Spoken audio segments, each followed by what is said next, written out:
Marias, Joanas, Anas, Paulas, Brunas, Claras, Júlias, Alices, Antônias, Terezas, Dandaras, Sofias, Marinas, Luísas, Helenas, Luanas, Marcos, Mirelas, Saras, Loras, Politeia Podcast. Protagonismo feminino. Ela se chama Kátia Mezel, mas bem poderia atender por outro nome, pioneira.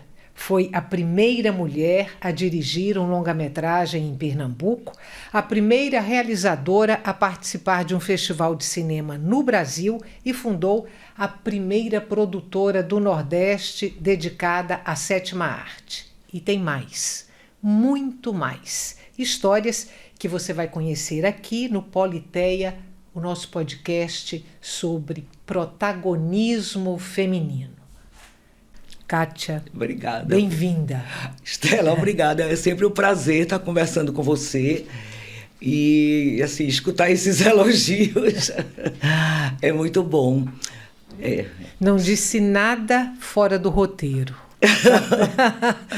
É a história da sua vida, é o que a gente quer trazer aqui para o Politeia, a história da sua vida, a sua história profissional, a história sua com o cinema, que não é uma história qualquer. E aí, eu quero pedir para você começar falando sobre a sensação hoje de ser uma pioneira, uma mulher que subiu no pódio e abriu espaço para muitas outras.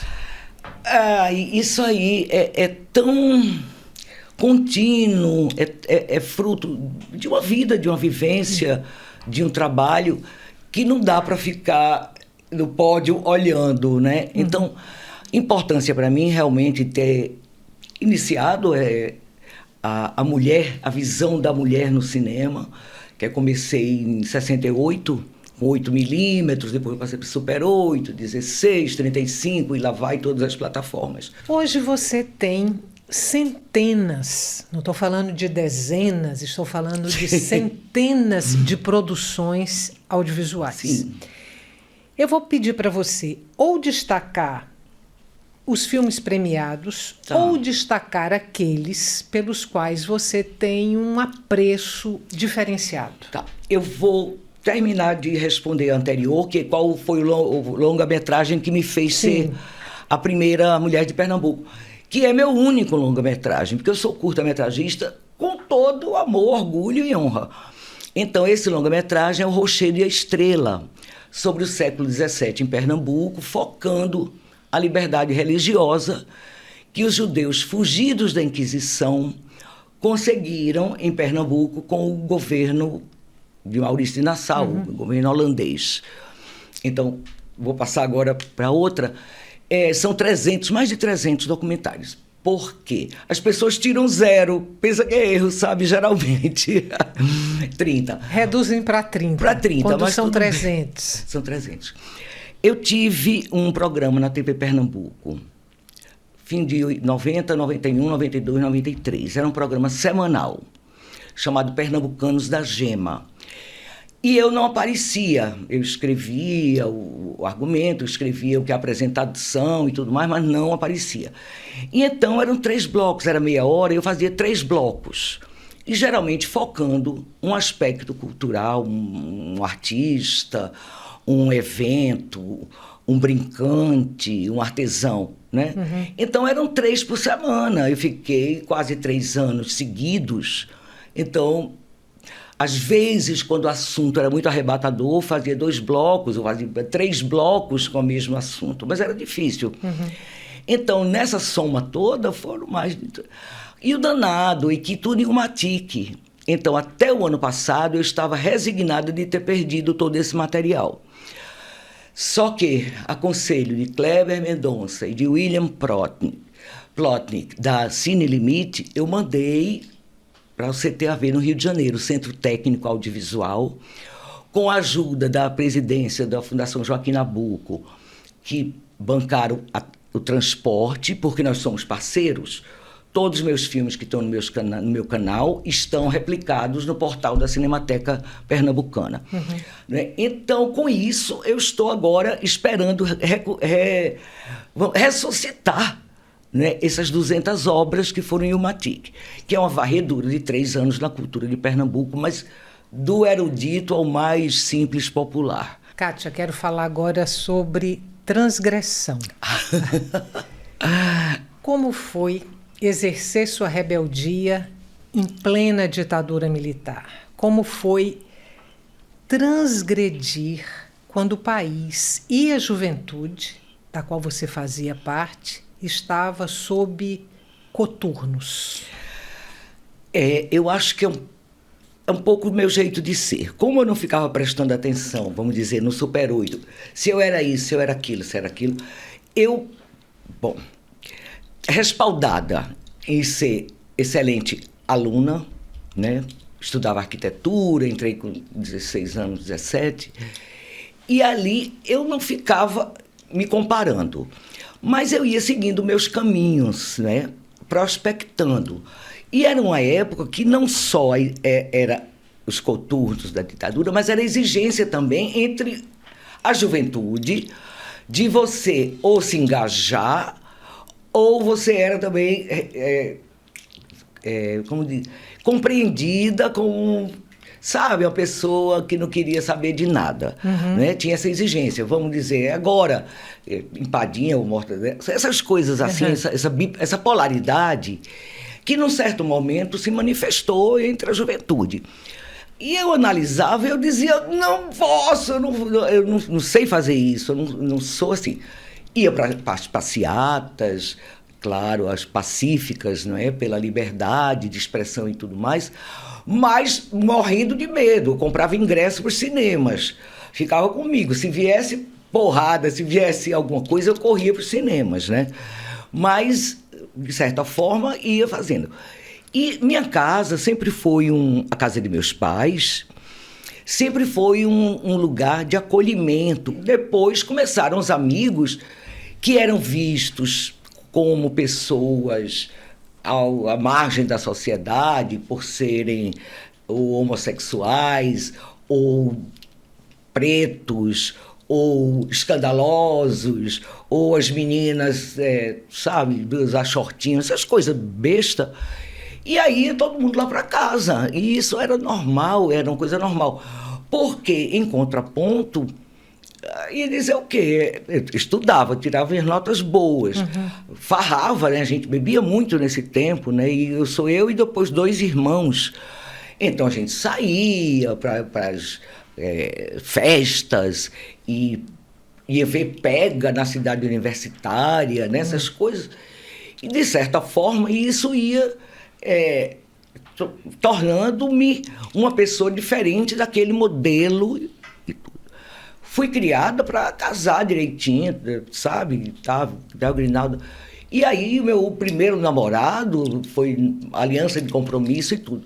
E, de repente, ele começou a dizer, olha, tá estudando arquitetura, né? Mas sabe muito bem que mulher minha não vai trabalhar. Aí, tá, e aquilo foi gerando na cabeça. Short, né? Só anda de short por aí, mas tá sabendo que quando casar não vai usar. Então, aquilo foi pesando e eu decidi que eu não queria isso. Rompi. Tinha, claro, quase 4 anos de namoro, tal, noivado. E então, daí que eu rompi, eu vi que não era isso que eu queria, esse formato de casamento, entendeu? Que a mulher não trabalha, que a mulher é para criar filho. E fui rompendo com isso. E quando me juntei com Lula Cortes, né? Ele veio morar. E foi seu companheiro durante muitos anos? Muitos anos, foram 10 anos, 2 filhos, muitos discos e livros, né? Então, aí a gente passou a andar fantasiado dentro do universo da gente, né? Eu andava de tamanco, passei 2 anos de tamanco de Mercado São José, de madeira, né? Aí roupa comprida, cheia de trancinha no cabelo. E às vezes que eu botava borboleta viva nas minhas tranças, com visgo de jaca. Botava visgo de jaca. E daí isso foi se tornando uma coisa que foi gerando um modo de expressar a minha arte. Agora, quero ir para 1972 com a Feira Experimental de Música. Sim, Que o movimento da psicodelia nordestina tem um nascedouro ali nessa Feira Experimental de Música. Sim. Quero saber se você estava lá. Eu estava lá, a gente estava acampado, eu e Lula Cortes, e Jaque Jorge, que andava muito com a gente, Flaviola, porque a gente tinha aquela trupe, a gente chamava de trupe. Eram pessoas que se sentiam muito livres lá em casa, e para onde a gente ia, tinha um fusquinha, cabia e ia, né? Então, e eu me lembro bem demais a música que rolou, entendeu? A fogueira, sabe? Aquela convivência diferente entre as pessoas, livres, sabe? Frio, aí pegava um cobertor, botava, e a sonoridade, agora posso dar uma canja? Posso. Então, era uma coisa que fluía e que estava se prospectando ainda até quando. E essa coisa da repressão, quando eu produzi Paebiru, de Lula Cortes e Zé Ramalho... Que é um ícone, né? Um ícone da música brasileira. Pois é. Raríssimo hoje em dia. Raríssimo, caríssimo. Já piratearam em tudo que é jeito e tudo mais.